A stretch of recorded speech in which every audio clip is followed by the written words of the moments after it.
प्यारे बच्चों नमस्कार। आपके अपने पसंदीदा YouTube channel dream study point में आप सभी का स्वागत है। तो आज की इस वीडियो क्लास में बिहार बोर्ड की क्लास 6 के इतिहास के अध्याय 5 है प्रारंभिक शहर प्रथम नगरीकरण। तो इसके अभ्यास के सभी प्रश्नों का हल करने वाले हैं। तो चलते हैं पहले प्रश्न पर।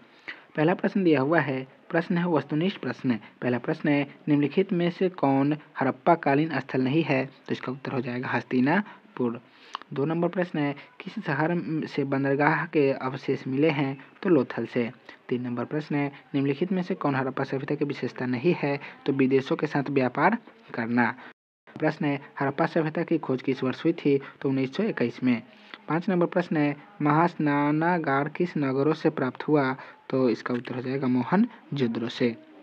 2 नंबर प्रश्न है, निम्नलिखित को सम्मिलित करना है। पहला है सोना, सोना का हो जाएगा कर्नाटक में। दूसरा है फिरोजा, फिरोजा का हो जाएगा मध्य एशिया। तीसरा है चांदी, चांदी का ईरान। चौथा है सिपिया, सिपिया का गुजरात। 3 नंबर प्रश्न है, आइए विचार करें। पहला प्रश्न है, हड़प्पा सभ्यता के नगरीय जीवन पर प्रकाश डालें। तो इसका उत्तर हो जाएगा, हड़प्पाई नगरों में पाई गई रिहायशी इमारतें, सड़कें, गलियों एवं नलियों की सुनियोजित व्यवस्था इस तथ्य को उजागर करती है कि हड़प्पा के शहरों की योजना में कुशल शासक वर्ग का हाथ रहा। शासक शहर के लिए जरूरी धातुओं, बहुमूल्य पत्थर एवं अन्य उपयोगी चीज़ों को मंगवाने के लिए लोगों को दूर दूर तक प्रदेश में भेजा जाता था। लोग व्यापक पैमाने पर ईंट बनवाने का काम भी करते थे।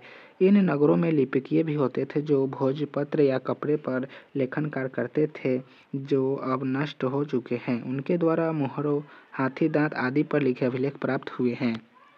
इसके अलावा नगरों में सोनार, पत्थर काटने वाले, बुनकर, नाव निर्माता जैसे शिल्पकार की भी रहते थे जो अपने घरों या उद्योग स्थल पर तरह तरह की चीज़ें बनाते थे।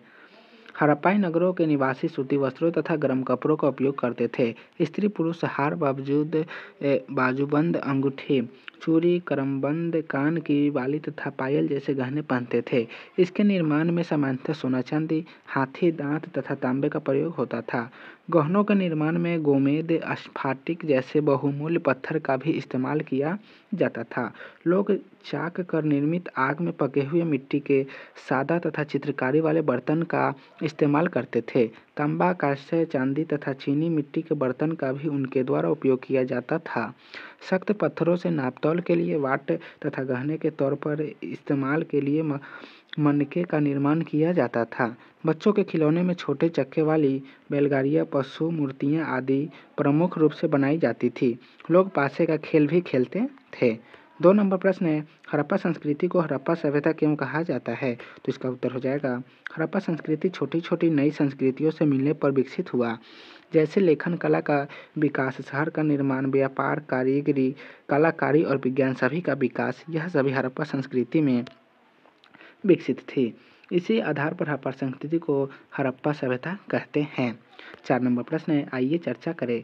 पहला प्रश्न है, किसी समाज का नगरीकरण के लिए जिन तत्वों की आवश्यकता होती है उन तत्वों की सूची बनाओ। तो इसका उत्तर हो जाएगा, यातायात के साधन, बिजली, सफाई, पक्के और ऊंचे मकान, आवासीय कॉलोनी, शिक्षा, ज्ञान, विज्ञान, चिकित्सा की समुचित व्यवस्था, खान पान, वस्त्र, वस्त्रालय संबंधी कार्यालय, सुरक्षा, रोजगार आदि तत्व जरूरी है।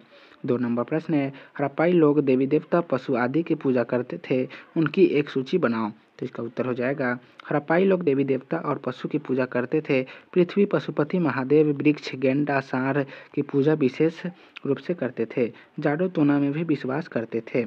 3 नंबर प्रश्न है, हड़प्पाई लोग जिन फसलों से परिचित थे उनकी एक सूची बनाओ और तुम जिन फसलों के बारे में जानते हो उनकी एक सूची बनाओ। तो इसका उत्तर हो जाएगा, हड़प्पाई लोग गेहूँ, जौ, मटर, धान, तिल, सरसों आदि से परिचित थे। मैं जानता हूँ गेहूँ, जौ, मटर, धान, तिल, सरसों, मसूर, चना, मकई, सोयाबीन, राजमा, बाजरा, मूंग, राई, तीसी, खेसारी आदि।